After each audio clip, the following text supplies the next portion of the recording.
Bienvenue à vous tous dans la rubrique Lien de la presse francophone d'Afrique. Nous démarrons aujourd'hui par le Maroc. Avec ce journal marocain, nous lisons à la une, le gouvernement annonce une nouvelle approche en concertation avec les parties prenantes immobiliers, soutien direct aux futurs acquéreurs. C'est en page 4 et 5. Tanger, Tetouad et Al Oseima, des investisseurs de 8,4 dirhams approuvés au premier semestre. Bijouterie, Zilger, cordonnerie, Al-Omran prépare une zone d'activité artisanale à Fès. Des flux recensés depuis le 5 juin au 1er août. Opération Maraba, 630 436 passagers et 136 223 voitures accueillies à Tanger Med. Ingénierie, une médaille d'or pour le Maroc au Salon international de l'innovation aux États-Unis. À la suite de ce journal, nous retrouvons le bélier intrépide qui nous vient de la Côte d'Ivoire et affiche en oreille PDCI RDA. Thomas Kouassi exprime sa reconnaissance au président Bédié. Discours à la nation du 6 août, le régime ruine les espoirs de l'apaisement.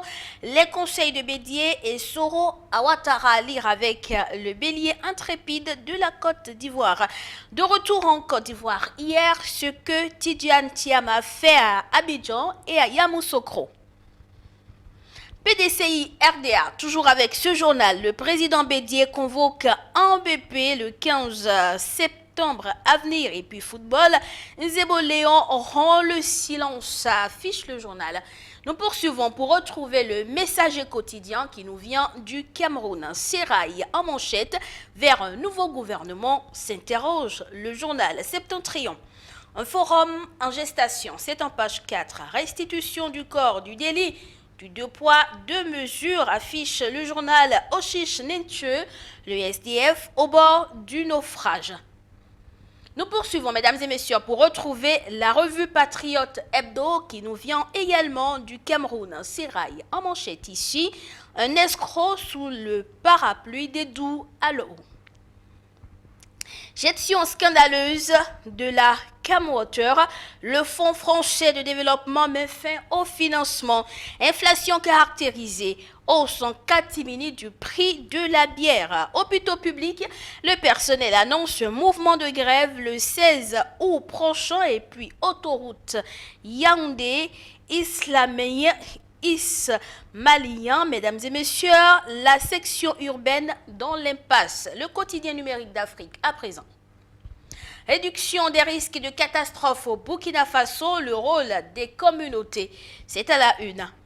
Grâce présidentielle pour Laurent Gbagbo, nouveau signe d'apaisement en Côte d'Ivoire. Hausse du prix de 200% des cas de violence sexuelle au Soudan du Sud. Le journal nous l'apprend et puis les experts de l'ONU confirment l'implication du Rwanda dans l'est de la RDC.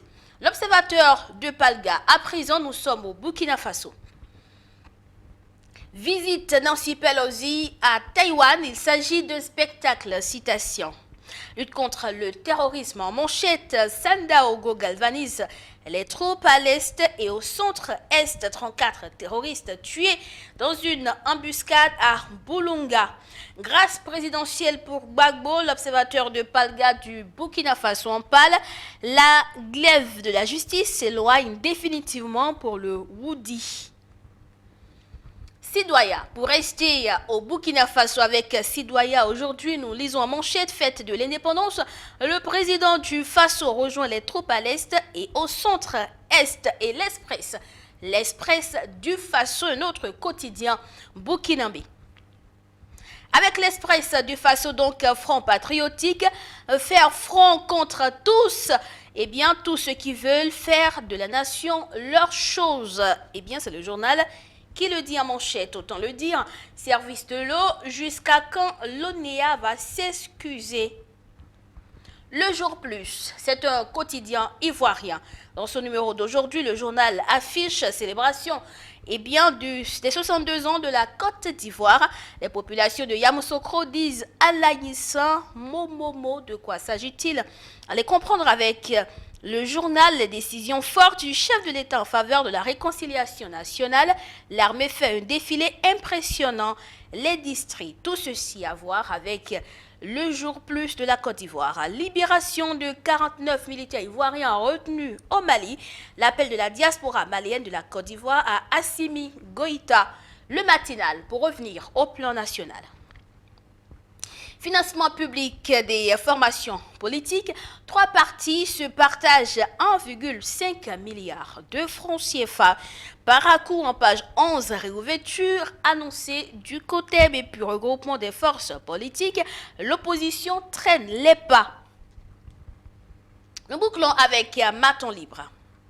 Maton Libre, dans son numéro d'aujourd'hui, affiche donc à la une: jeu politique au Bénin à Moussou déplacé pour Ngwichi, c'est une interrogation. Parc national de Pondjari, inquiétude autour du nombre de mammifères. Législative 2023, Dasuki Sidi, ici fou, voilà acte.